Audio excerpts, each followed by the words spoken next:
Selamat pagi teman-teman. Selamat berjumpa kembali dengan pelajaran agama Katolik bersama Pak Sandi di hari ini ya. Kali ini adalah pertemuan pertama kita dalam semester 2. Pada kesempatan ini pula Pak Sandi akan menyampaikan apa yang telah kita pelajari dan apa yang akan dipelajari ya.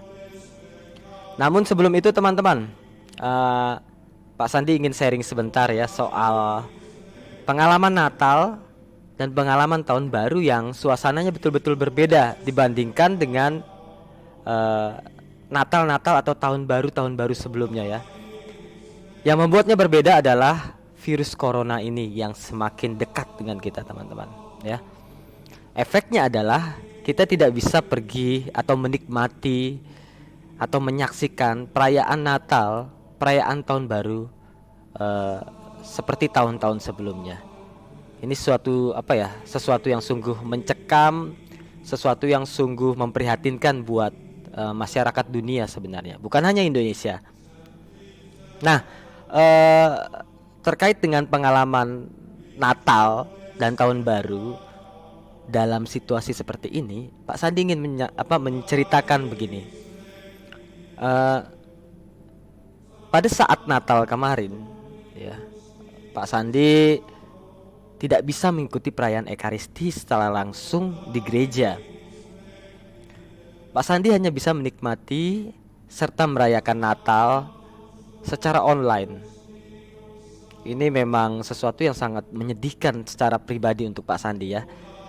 Tetapi sukacita semakin terasa karena Pak Sandi sadar Natal itu bukan hanya sekedar selebrasi perayaan, tapi sungguh-sungguh menyadari bahwa Yesus hadir di situasi corona seperti ini teman-teman, memberikan penghiburan dan memberikan pengharapan bahwa situasi ini akan cepat berlalu.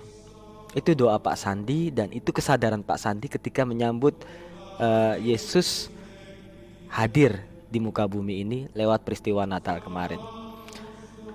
Pak Sandi juga hanya bisa menelpon keluarga, mengucapkan selamat Natal, menanyakan kabar, tidak bisa melihat secara langsung. Bersyukur teknologi sangat maju di zaman sekarang teman-teman. Jadi untuk berkomunikasi, melihat secara lebih dekat lewat video call itu sangat terasa membantu ya. Walaupun itu tidak menggantikan kehadiran Pak Sandi di tempat ya. Walaupun itu tidak menggantikan sama kehadiran Pak Sandi di tempat tersebut ya, tapi paling tidak cukup mengobati rasa haus dan kangen Pak Sandi bersama keluarga untuk merayakan Natal bersama. Ya.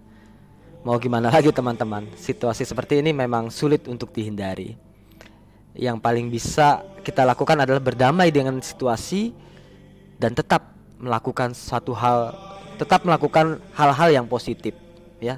Bukan hanya mengkambing hitamkan situasi ini lalu tidak berbuat apa-apa teman-teman. Itu yang salah ya. Jadi jangan mengkambing hitamkan situasi ini. Gara-gara corona kita nggak bisa ngapa-ngapain. Gara-gara corona aku kok jadi malas ke gereja nih. Tidak ya. Justru harus cepat beradaptasi dan melakukan hal-hal yang positif supaya perasaan malas tidak selamanya hinggap di dalam diri kita. Itu ya teman-teman ya. Yang Pak Sandi rasakan, yang Pak Sandi alami saat merayakan Natal dan Tahun Baru seorang diri di tempat Pak Sandi tinggal sekarang, tidak bersama keluarga. Baik, untuk teman-teman kira-kira apa ya? Pak Sandi penasaran ya, bagaimana kalian menghabiskan waktu liburan kalian khususnya masa Natal dan masa Tahun Baru ya. Perayaan Natal dan perayaan Tahun Baru bersama keluarga. Yang sebelumnya seperti apa, kemudian yang sekarang menjadi seperti apa. Nah ya. Ini Pak Sandi jadikan tugas ya untuk kalian semua. Jadi tugasnya untuk kalian adalah pada pertemuan kali ini ya, tugasnya adalah ya nggak apa-apa ya. Baru pertama kali pertemuan kok langsung tugas Pak Sandi, bukannya santai-santai, nggak apa-apa ya, tugasnya pun santai aja teman-teman ya. Teman-teman hanya perlu menceritakan bagaimana pengalaman Natal kalian bersama keluarga, ya, dan perayaan tahun baru, ya. Bandingkan pengalaman tersebut dengan pengalaman tahun-tahun sebelumnya, ya. Dan apa yang bisa kalian refleksikan dari peristiwa ini, ya. Seperti Pak Sandi tadi merefleksikan bahwa situasi ini memang bukan hanya Pak Sandi yang ngalami, semua orang mengalami. Tapi bukan berarti larut dalam situasi tersebut, larut dalam kekecewaan, larut dalam keputusasaan dan tidak melakukan apa-apa. Justru situasi ini menjadi tantangan yang membentuk karakter Pak Sandi agar semakin tangguh menghadapi tantangan-tantangan. Itu yang Pak Sandi refleksikan, itu yang Pak Sandi renungkan ketika menghadapi masalah global seperti ini, ya. Nah, kalau dari teman-teman sendiri apa yang bisa teman-teman refleksikan sebagai seorang pelajar, ya?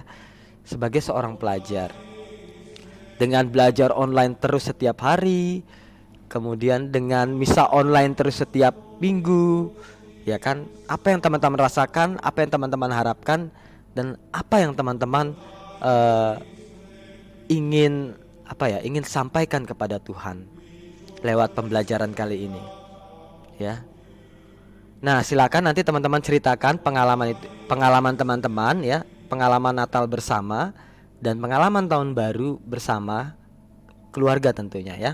Lalu silakan kirimkan berupa voice ini, ya teman-teman, voice note saja, ya, tidak usah menulis, ya, karena dalam pelajaran-pelajaran lain kalian sudah biasa menulis.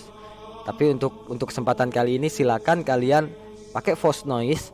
Ceritakan, ngobrol biasa aja, santai, pengalaman kalian masa Natal dan perayaan tahun baru, ya. Bapak tunggu untuk tugasnya. Nah, oke. Untuk sekarang kita akan coba lagi review, ya, apa yang sudah kita pelajari di semester sebelumnya. Mari kita lihat di daftar isi pada buku elektronik yang sudah pernah Bapak bagikan kepada kalian.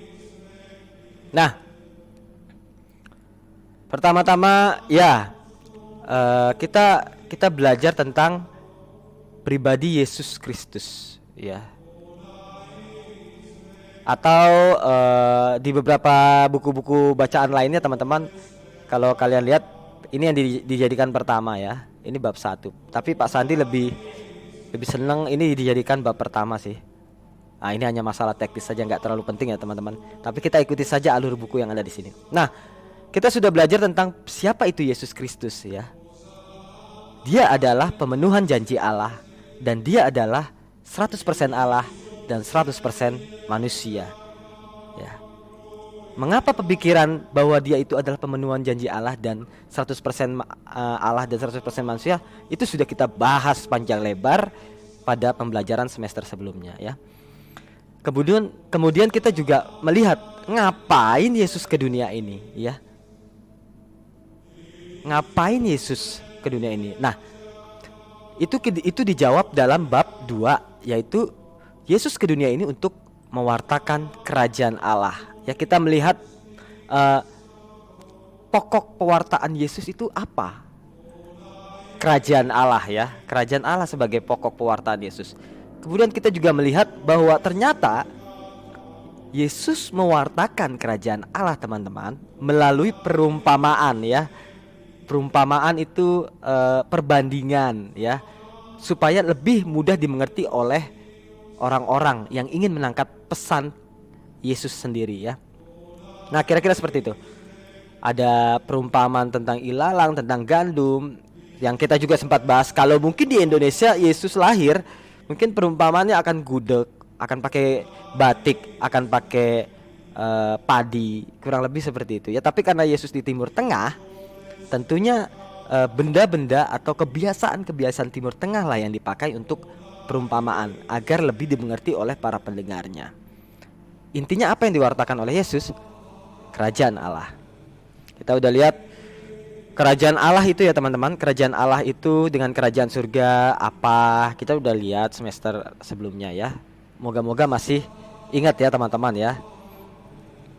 Kemudian cara Yesus menyampaikan pewartaannya bukan hanya lewat perumpamaan, tapi tindakan dan mukjizat ya.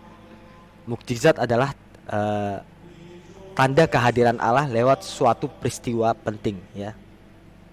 Bahkan peristiwa tersebut tidak dinalar oleh akal manusia, tidak bisa dinalar. Oke, yang berikut adalah panggilan dan perutusan murid Yesus ya. Panggilan para murid kita sudah lihat seperti apa ya. Ada yang dari dari pantai dipanggil, "Hei kamu, marilah ikut aku." Ada yang lagi narik-narik pajak, "Hei, marilah ikut aku." Nah, panggilan setiap orang tuh beda-beda teman-teman ya untuk mengikuti Yesus. Nah, teman-teman sendiri juga sudah melihat bagaimana teman-teman dipanggil untuk menjadi murid Yesus ya. Walaupun iman kita ini adalah iman warisan, tapi bukan berarti kita tidak bertanggung jawab atas apa yang telah diwariskan ini ya. Itu kita coba sudah lihat panjang lebar bahas ya. Kita juga udah melihat bagaimana cara hidup murid Yesus, sehingga kita betul-betul bertanggung jawab memenuhi kewajiban kita sebagai murid Yesus ya. Kemudian melaksanakan tugas perutusan sebagai murid Yesus ya. Dalam tataran ini ya, dalam konteks kita sebagai pelajar, bagaimana kita melaksanakan tugas perutusan sebagai murid Yesus ya. Kita jujur, tidak mencontek dan lain sebagainya macamnya sudah pernah kita bahas di dalam kelas kita ya. Kemudian kita juga sudah melihat peran Roh Kudus bagi murid Yesus ya. Roh Kudus teman-teman, pribadi Allah yang ketiga. Oke. Bagaimana keterkaitannya dengan Putra dan Bapa itu sudah kita lihat dalam porsinya sebagai Allah Tritunggal. Bapak sudah pernah singgung. Semoga masih ada yang masih ingat kalian ya. Semoga teman-teman masih ingat. Semoga. Kalau tidak ingat, nanti bisa kalian tanyakan dalam dinamika pembelajaran ke depan. Oke, kemudian kita melihat Yesus, bagaimana Roh Kudus itu diutus oleh Yesus. Kemudian bagaimana Roh Kudus itu bekerja dengan memberi daya kekuatan, ya kan? Dan bagaimana kita mengikuti bimbingan Roh Kudus teman-teman. Itu sudah kita bahas panjang lebar di semester 1, walaupun dengan keterbatasan kita ya, atau dengan kemandirian kita ya. Bapak andaikan kalian sudah mulai mandiri, sudah SMP, sudah bisa diberikan tanggung jawab, waktunya belajar. Kalau ada yang tidak dimengerti silakan ditanyakan kepada Pak Sandi ya. Ataupun ataupun dalam mata pelajaran kalian juga mata pelajaran lain ataupun dalam mata pelajaran lain kalian pun juga seyogianya, sebaiknya ya, semakin mandiri ya. Karena situasi seperti sekarang yang tidak menentu ini sulit diprediksi teman-teman ya. Sulit diprediksi kapan kita bisa belajar seperti biasa, tatap muka di kelas. Sulit. Belajarlah untuk mandiri ya. Oke, kemudian itu untuk semester 1. Sekarang kita mau melihat teman-teman, apa yang akan kita pelajari dalam semester 2 nanti. Nah, kan jelas runtutannya dari bab 1 ini teman-teman, bab 1, bab 2, bab 3, bab 4, bab 5 ya, jelas runtutannya bahwa sampai disinilah ya gereja terbentuk ya. Gereja terbentuk. Ini awal mula gereja terbentuk, nanti puncaknya pada hari raya Pentakosta ya, turunnya Roh Kudus ke atas para rasul ya. Nah, kemudian sekarang kita akan melihat bagaimana sampai bab 5 ya. Bab 1 sampai bab 5 ya. Itu terbentuknya gereja, bisa dikatakan begitu ya. Perjalanan sejarah dari awal sampai nanti terbentuknya gereja di bab 5 ya. Kemudian di bab 6 kita melihat bagaimana gereja itu dimaknai sebagai paguyuban orang beriman, ya. Nah, di situ kita akan melihat paguyuban itu apa, cirinya bagaimana, bentuk-bentuknya seperti apa, ya. Oke, itu untuk bab 6 ya. Nanti kita akan diajak untuk memahami itu ya, sehingga kita tidak merasa asing ketika di dalam gereja gitu. Jadi gereja bukan sekedar pergi sembahyang, amin amin selesai, tidak. Masih banyak hal-hal yang bisa dilakukan dan harus kita lakukan sebagai murid Yesus ya. Nah, kemudian di bab 7 kita akan melihat gereja sebagai tanda dan sarana penyelamatan ya. Itu nyata bentuknya, tampak dalam sakramen-sakramen nanti di bab berikutnya ya. Tapi dalam bab 7 ini kita akan melihat apa yang dimaksud dengan tanda dan sarana ya. Kemudian kita akan coba melihat lebih dalam lagi kenapa gereja disebut sebagai tanda dan sarana penyelamatan bagi manusia. Dan yang terakhir ya, bab 8 kita akan coba melihat sakramen-sakramen yang ada dalam gereja Katolik. Ada 7 ya teman-teman. Ada 7. Kenapa 7? Kenapa tidak 2? Seperti saudara kita Protestan. Kenapa tidak 3? Itu nanti akan kita bahas ya, akan kita bahas lebih dalam ketika kita sudah masuk ke dalam materinya ya. Untuk sementara kita akan mendalami 1, 2, 3, 5 sakramen ini ya. Sementara untuk sakramen imamat dan sakramen perkawinan itu akan kita bahas di kelas 9 nanti ya, semester 2. Itulah tema-tema yang akan kita pelajari selama semester 2 ya teman-teman. Jadi semoga kita semakin mantap mempersiapkan diri, terutama semakin mandiri ya teman-teman. Karena situasi yang tidak menentu ini sulit rasanya kalau kita tidak semakin mandiri untuk mengikuti pembelajaran ya. Tapi Bapak yakin anak-anak kelas 8A1, 8A1, 8B2 semakin kesini makin mandiri. Bapak yakin. Tapi sekarang tergantung dari kalian sendiri. Kalian yakin gak dengan diri kalian sendiri? Silakan jawab pertanyaan itu teman-teman. Oke, cukup. Pak Sandi akan akan menunggu tugas kalian, yaitu mengirimkan voice note bercerita tentang pengalaman kalian selama perayaan Natal dan Tahun Baru ya, beserta refleksi dari peristiwa tersebut ya. Itu saja dari Pak Sandi. Sekarang mari kita tutup pembelajaran pada kali ini dengan doa.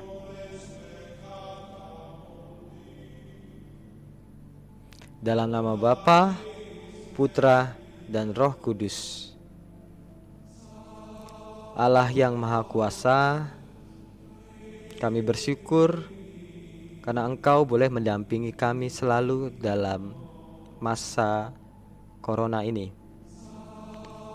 Semoga pada masa Corona yang semakin menakutkan untuk hidup kami segera berlalu, sehingga kami dapat belajar seperti biasa. Dampingilah kami selalu agar sehat dan agar mampu mengikuti semua proses pembelajaran di sekolah kami. Terpujilah namamu, demi Kristus Tuhan dan pengantara kami. Amin. Dalam nama Bapa dan Putra dan Roh Kudus. Amin. Cukup teman-teman. Bapak closing atau Bapak tutup pertemuan kita pada kali ini. Sampai jumpa. Dadah.